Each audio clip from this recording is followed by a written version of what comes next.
पौधा है? तो ये पौधा है कि फसल है? कैसे पता चल रहा है ये फसल है? क्योंकि इसमें दाने हैं, बीज। तो क्या पौधे में दाने नहीं होते? जब किसी एक चीज की पैदावार बड़े पैमाने पे किया जाता है तो उसे फसल कहा जाता है। अगर हम कई सारे गुलाब खेत में लगा दें तो उसे हम कहेंगे गुलाब की फसल है, गुलाब की खेती है। खेती का मतलब ही यही हो गया कि उसकी तादाद ज्यादा है, उसकी संख्या ज्यादा है। बात समझ आ रहा है? तो फसल का मतलब कुछ अलग से नहीं होता। जब आप उसको खेतों में बड़े पैमाने पे बोओगे, पैदा करोगे तो उसको हम फसल कहते हैं। फसल नहीं, फसल। हाँ नहीं बोलेंगे, ठीक।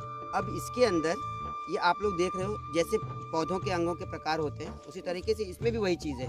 ये आपका तना हो गया, जड़ कहाँ होगा? जमीन के नीचे है, ठीक ना। अब इसके बाद ये इसके सब शाखाएं हैं, देखो शाखाएं निकली हैं। ये पत्तियों का काम क्या होता है? और खाना बनाना। भोजन बनाने की प्रक्रिया कौन करता है? ये पत्तियां करती हैं। और फिर भोजन बनाने के बाद रखते कहाँ हैं? इस पूरे पौधे में कहाँ रखेंगे उसको संभाल के? ना, स्टेम में, तने में रखते हैं। तने में पौधे का जो भोजन होता है वो सुरक्षित रखते हैं। और उसके बाद देखो ये आपका है सीड्स, जो इसके बीज हैं, इस सरसों के बीज जो हैं ये हैं। ये आपके क्या हो गए? फूल। अब फूल जो है, फूल के भी प्रकार होते हैं, है ना। कई प्रकार के फूल होते हैं कि नहीं होते हैं? मगर अभी जो प्रकार होते हैं उसमें उसके अंग होते हैं। उन अंगों को हम पहले समझ लें, ठीक। अब जैसे देखो इसमें, अब इसको देखो ध्यान से। इस पौधे, अब इस फसल में ये आपके जो सरसों के फूल है, ये देख रहे हो, ये जो आपके ये बाहर निकले हुए हैं, इसको बाहदल कहते हैं। क्या कहते हैं? बाहदल। यानी कि जो पंखुड़ी, जो फूलों को अपने अंदर समाहित रखता है। पहले शुरू में अंदर रहता है वो, जब फूल धीरे धीरे खिलता है तो वो खुलता चला जाता है और फूल अंदर से बाहर आ जाता है। तो जो पहले बचा के रखता है, उसको सुरक्षित रखता है, अपने कवच में रखता है, उसको बाहदल कहते हैं, ठीक। और जब उसके अंदर से ये है पंखुड़ी, जिसको हम दल भी कहते हैं। पंखुड़ी यानी इंग्लिश में क्या कहेंगे? पेटल्स। हाँ, आपके इंग्लिश की किताबों के नाम पेटल्स हैं, तो ये ओके दल हो गए, ठीक। इसके बाद जो दो चीज़ याद रखना है वो है, हर किसी की चीज़, अगर कोई भी चीज़ है उसका प्रजनन होता है, यानी कि अपने जैसा और पैदा करना।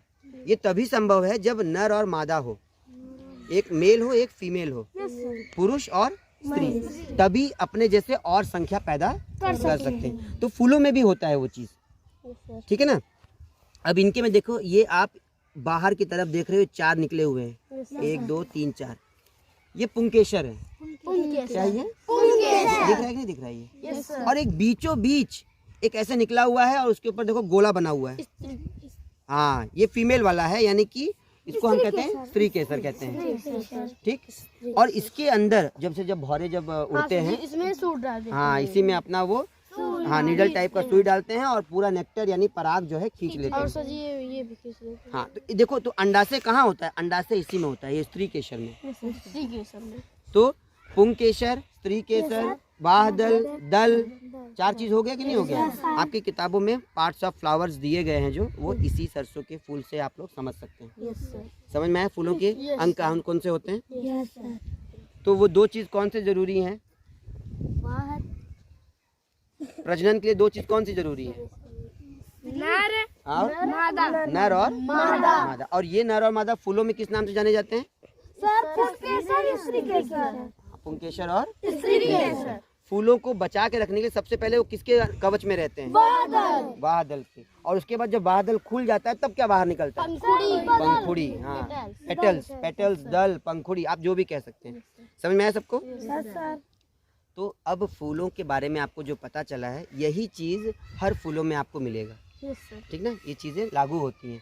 इसी तरीके से जैसे ये अपना भोजन बना रहे हैं, अभी हम लोग सरसों के खेत में हैं, तो जब आप गुलाब के फूल को देखेंगे तो उसमें भी आपको ये पार्ट्स नज़र आएंगे, ठीक है। चलो क्लास में चला जाए।